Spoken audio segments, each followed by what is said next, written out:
Como ven vostedes, un durísimo comunicado do Partido Popular e, ao mesmo tempo, de novo, en tela de xuicio, a legalidade e a impecabilidade e, ao mesmo tempo, as probas no propio Concello estadense.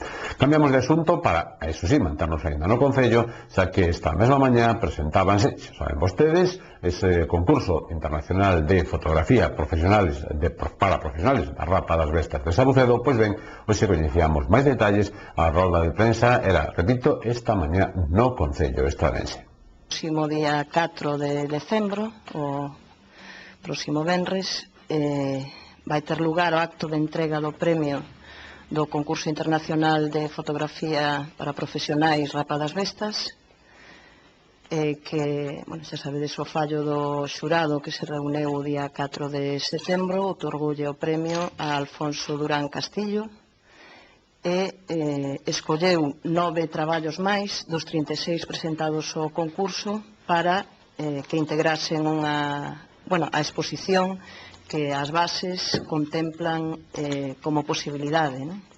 Entón, este ano, igual que fixemos o ano pasado, acordamos facer a exposición. Vamos facer unha imaxe moderna, innovadora, que chama a atención e que lle guste tanto aos fotógrafos como ao público, e que eso faga que pasemos de que o primeiro ano participaron 13, non? Este ano seleccionaron 10, pero participaron 36, non?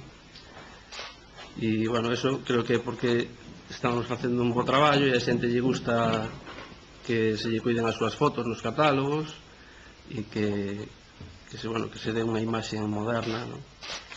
E supoño que por eso os fotógrafos animan a participar.